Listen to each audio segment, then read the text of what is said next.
Olá, pessoal, sejam bem-vindos aqui a mais uma meditação diária sobre o Evangelho, todos os dias, às 11h30, no YouTube da Obra Lumen, às vezes também ao vivo pelo Instagram, mas como hoje aqui no caso, a gente tem acesso aqui a essa gravação, fica o convite para você compartilhar com outras pessoas que você acredita que vão ser beneficiadas com esse conteúdo, com essa meditação, nos ajude a evangelizar. Tá certo?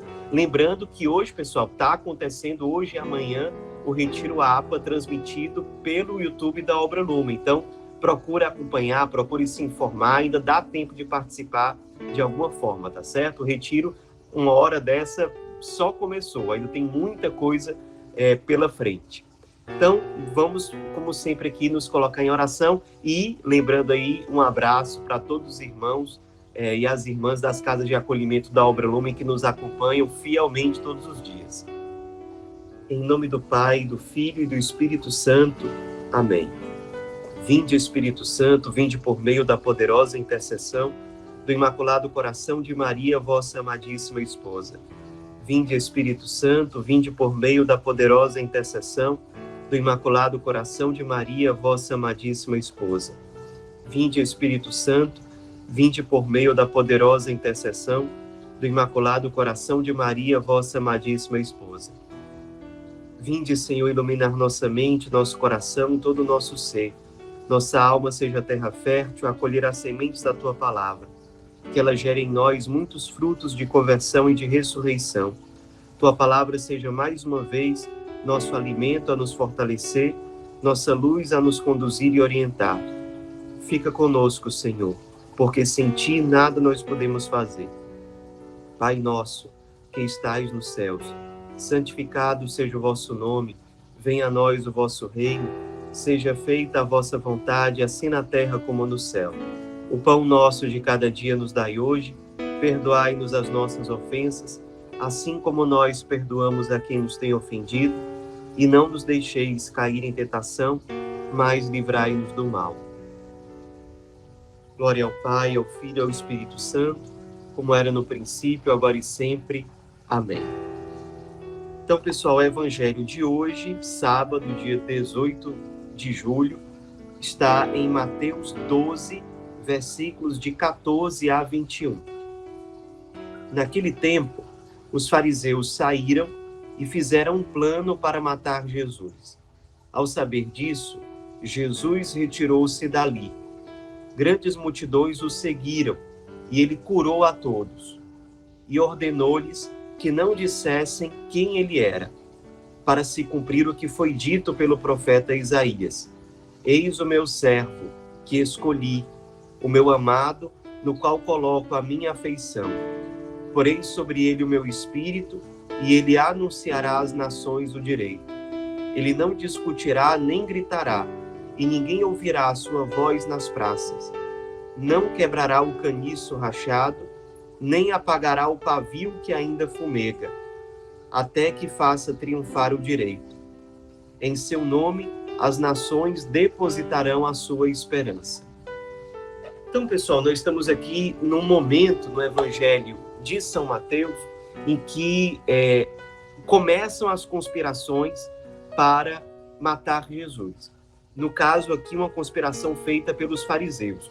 Jesus já realizou muitas curas, já fez várias pregações, já ensinou muita gente, e ele começa a incomodar certas autoridades judaicas, especialmente quando ele começa a realizar curas, a ser sinal da misericórdia de Deus por meio de curas no dia de sábado. Então, as autoridades judaicas, aqui no caso os fariseus, começam a tramar contra Jesus. E no Evangelho de hoje, Jesus nos dá um exemplo, um modelo de como nós podemos nos comportar diante de situações de crise, diante de situações em que nós somos perseguidos ou em que, de algum modo, nós somos abalados.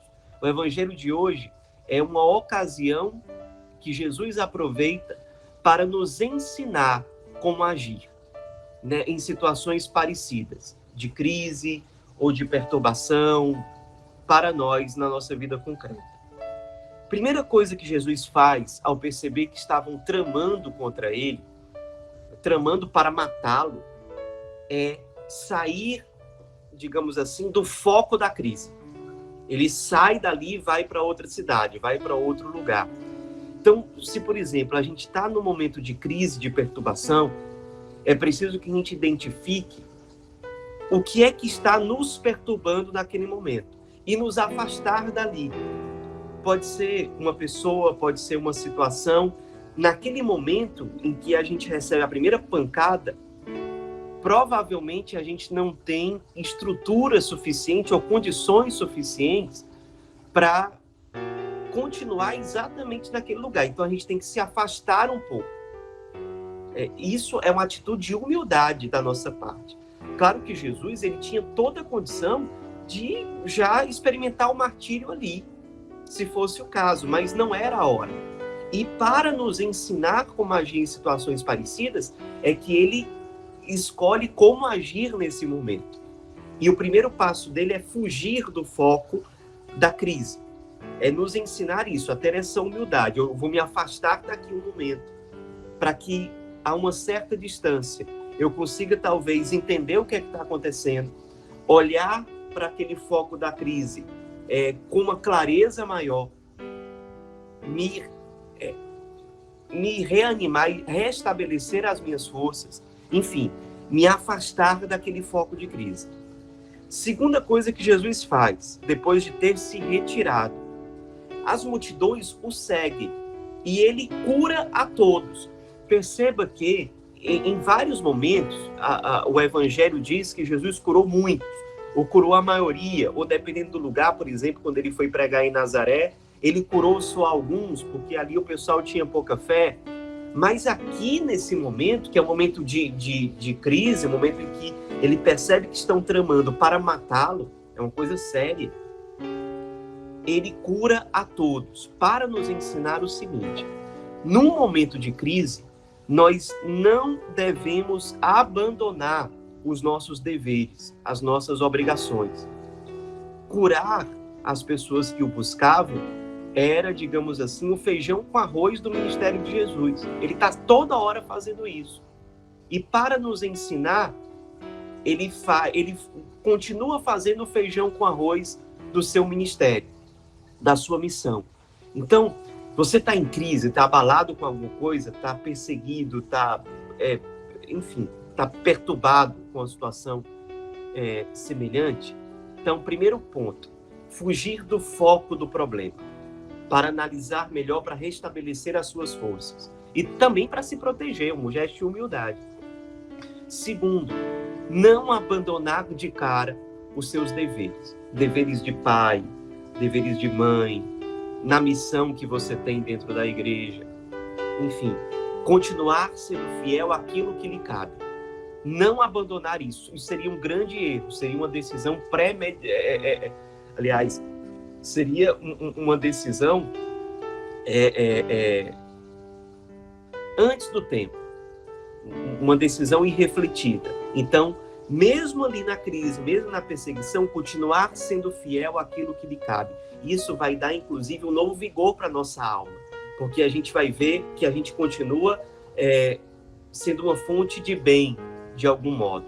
A gente continua, a gente se encontra muitas vezes, especialmente em situações de crise, no serviço que a gente faz para os outros, ao perceber que a gente continua sendo um instrumento de alegria e de felicidade para os outros.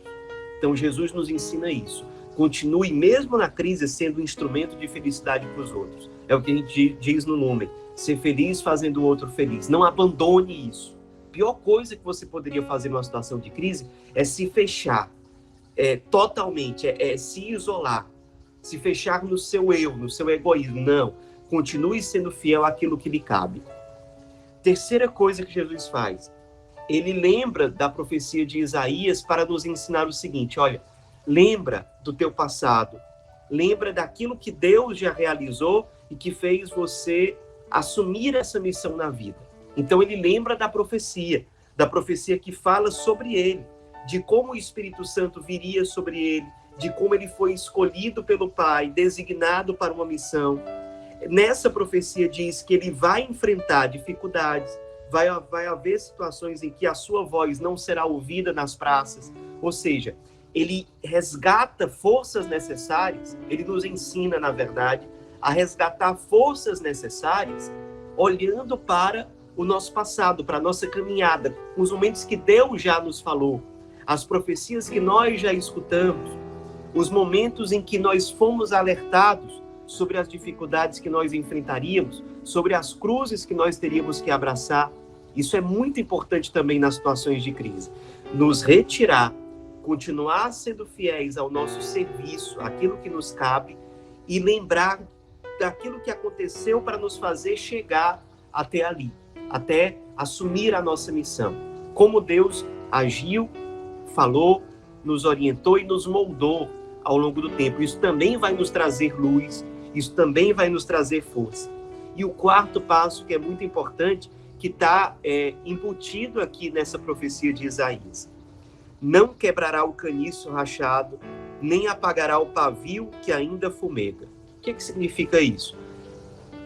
Tem uma cana, um caniço, que já está rachado. A pior coisa que você pode fazer numa crise é terminar de quebrar o que já está rachado. Tem um pavio que ainda fumega, ou seja, tem um paviozinho que ainda tem um pouquinho ali de chama. Pouquinho, está se acabando, mas ainda tem. Se você abanar, se você alimentar um pouquinho aquilo ali, o fogo pode voltar ao normal. Está se acabando, mas ainda tem alguma coisa. Então, olha, ainda tem um pouquinho de chama ali. Ainda tem um pouquinho de fogo, um resquício de fogo ali. Numa situação de crise, o que você não deve fazer é terminar de apagar o que já está se apagando. Então, ainda resta alguma coisa? Cuidado para não quebrar o que ainda resta. Preserve aquela referência que você ainda tem. Aquele caniço rachado é uma referência de um caniço que poderia estar ali. Aquele pavio que ainda fumega é referência de um fogo que poderia estar ali. Então, a gente, numa situação de aperreio, como a gente diz no Nordeste, uma situação de perturbação, de provação, a gente deve ter a sabedoria e a humildade de não perder os referenciais que ainda nos restam. Às vezes o referencial que nos resta é: estou muito abalado, mas eu ainda tenho o terço. Estou muito abalado, mas eu ainda tenho o meu grupo na comunidade, meu grupo de oração. Estou muito abalado, mas eu ainda tenho um ministério na comunidade, na igreja. Estou muito abalado, mas eu ainda tenho uma missa. Estou muito abalado, mas eu ainda tenho amigos a quem eu posso recorrer. Eu ainda tenho sacerdotes que podem me orientar. Então, cuidado para que nessas situações de perturbação, exterior, interior, a gente não acabe perdendo aquilo que ainda nós temos. Às vezes a gente fica tão abalado que a gente não olha que a gente ainda tem referenciais aos quais a gente pode olhar e, de algum modo, nos confiar. E isso, pessoal, esses passos aqui, esses 4 passos, servem para nossa orientação pessoal e também para a gente ajudar irmãos que estão em crise. Então, retomando, o primeiro passo, se retirar do foco da crise. Segundo passo é continuar sendo fiel àquilo que lhe cabe. Terceiro passo, recordar o nosso passado, a nossa caminhada, o que Deus falou, como agiu, para que isso sirva de luz, de inspiração e de força, para que a gente retome o passo. Quarto passo, não terminar de quebrar aquilo que nos falta. Pelo contrário, é reanimar essas pequenas referências que nesse momento ainda nos sobram. Procurar não terminar de quebrar o caniço, mas restabelecê-lo. Terminar não de